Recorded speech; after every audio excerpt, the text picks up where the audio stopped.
Hi guys, it's Monique from earlylearningmom.com, and today I wanted to talk to you guys about Zakari's math program that we're doing with Doman International.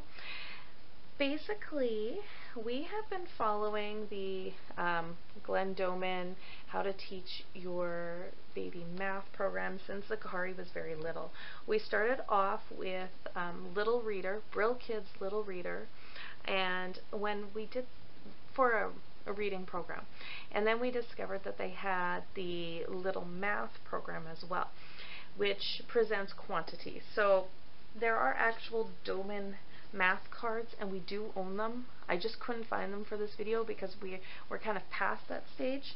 But they kind of look like this, and except they're on 11 by 11 cards, and you present them to the child. So you would show 11, 42, 6. There's a whole process, and it's all explained in How to Teach Your Baby Math. And so we used Little Math, we used the actual Glenn Doman flashcards, and so we've been introducing quantity to Zakari since he was very, very little. But I could never seem to push him past that next math step, and I didn't really, it talks about doing math, additions and subtractions and division and multiplication and everything with the flashcards, and I could just never get myself that organized. And I really appreciated Little Math's program. However, it was only a set amount of it was a set amount of problems, but once we hit that point where we needed to go to the next step, I never knew how to do that. So I kind of slipped back into like workbooks and trying to get him to do math that way, and it just wasn't working for us, and we always abandoned math. Like, we read math problems and we counted and everything, but we never had a solid math program. So now what we're doing is we're following Doman International's kind of next step with the Doman Math program. So what we started off with was using, because Zakari had already done the math dot cards and we felt like he got it, we started using these bingo chips. The lighting seems to, yeah, just little, not bingo, poker chips. And we just started presenting it to him. So we'd show him 3 on the table. We'd be like, Zakari, this is 3. And then we'd lay out 7. This is 7. This is 1. This is, and I'd mix them up, and I showed it to him that way. And then what I started doing was I took another, so this is 10. I took another 10 poker chips, and I'd lay out 6 on one side and 5 on another. And I'd ask him, Zakari, can you show me which one is 5? And he would play that game to a certain point, but then eventually he'd start getting them wrong just because he was getting annoyed with me. But as long as I kept it short and quick, I was able to work out that he understood quantity. So I was finally able to get it on film, and I will show you next in this clip. You'll have to excuse, we're in comfy clothes, kind of flumpy, but it was the time that I was able to get the video. So this is Z working on distinguishing quantities with poker chips. Hurry, look at Mommy. We're going to do some math. Are you ready? Ready. Okay, look at this one, then look at this one. Which one has 4? That's 4. Good job. Okay, let's slide them back.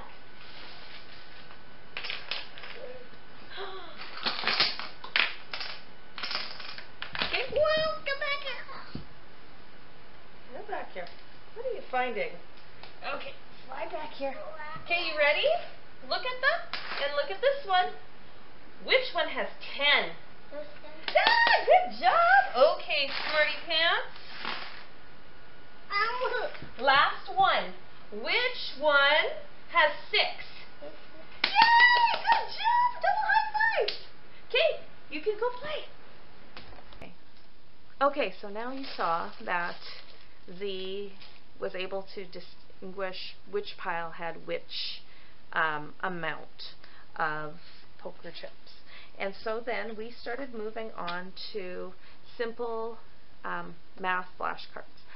Now, with the Doman method, when you're working with really, really little children, you're going to want to stick with those quantity cards. You're going to want to stick with these kind of, except probably better off buying the real ones. And you're just going to present them to your child that way.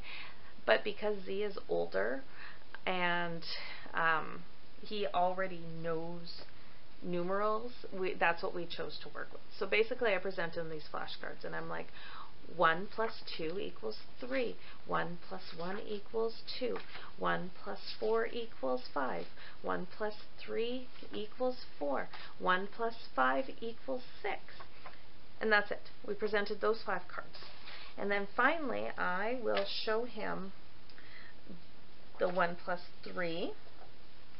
And I will ask him, I'll present some options. And I'll say, 1 plus 3 equals, and he will pick the one that is the correct answer. And he's been doing really well with that. We are going to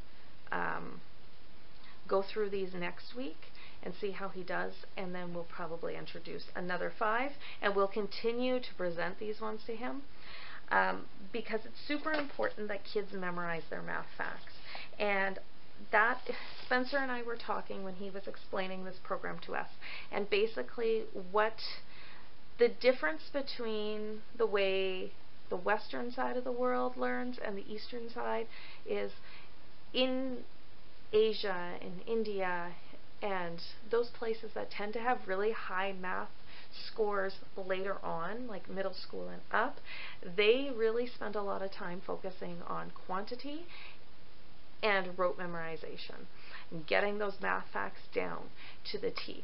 So that's what we're doing with Z. We are going to go through all the addition from 0 to 10, and then we're going to go through subtraction and do the same thing, and we're just going to get these math facts in his head so that they're second nature, that they just roll off the tip of his tongue.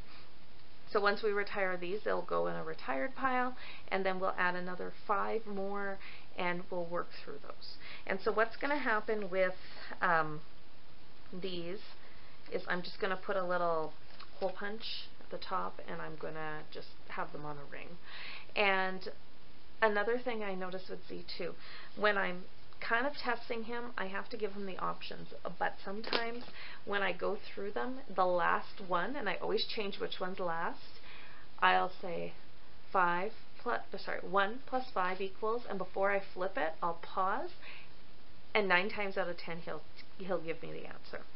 So that's how I can distinguish whether he understands what we're doing or not, and whether he's memorized it. But like I said, I don't depend on him answering vocally, because sometimes kids with special needs, like autism or you know, any type of brain injury, when you're asking them for an answer and you're not giving them a choice, you're expecting 2 things out of them. They have to give you the answer, and they also have to make their brain and their mouth work together. And sometimes language is disorganized, so they will give you the wrong answer, even though in their head they're thinking the right answer. It's just, we're depending on that language that isn't always dependable.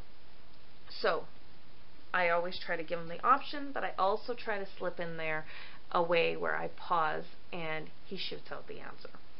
So for math, for our whole program, what we are doing is, like what we've done already, is we've established that he is able to understand quantity, which is super important.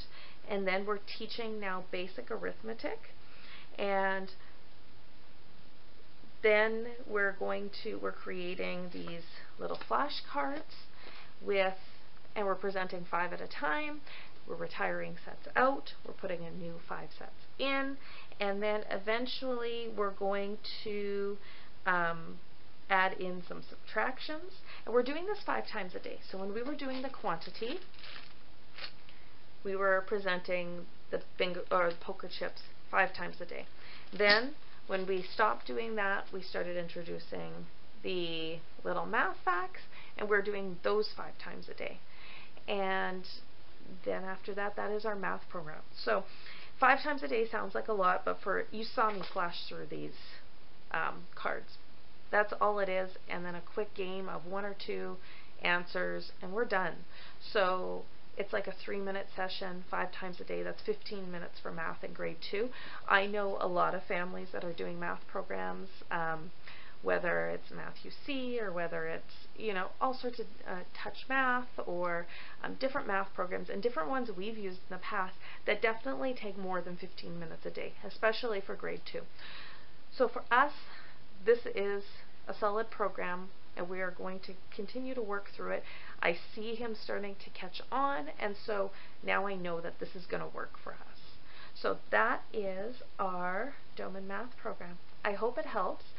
If you want to learn more about running a Doman Math program with your child, especially if they're little, like if you've got little guys, you're going to want to grab this book, How to Teach Your Baby Math, and start working through some of, to understand the concepts of how this works and to get your child working through it as quickly as possible. It definitely will give them the upper hand. You can also click down below. I will have a link for Little Math as well, or to bring you to the Brill Kids website, and there's a coupon code there as well. You can check out that and see if sometimes for busy families the Doman dots are kind of cumbersome and they're more difficult to keep organized, whereas if you grab the Little Reader program, you can do it on a tablet or on a laptop screen. I've known people to hook it up through their computer onto their big screen TV, so I mean the bigger the better, right, for these guys to see these dots. So you can check out that program. It's organized in a year curriculum, so 5 days a week for 12 months. And that's how I introduced it to both of my boys. Like I said, we're definitely in the older stages now, but that is the precursor. So if you have infants, toddlers, preschoolers, it's definitely something worth checking out. So I'll put a link for that in the description below as well. Thank you for watching. If you like this video, be sure to thumbs up, subscribe, and check out my blog at www.earlylearningmom.com. We'll see you next time.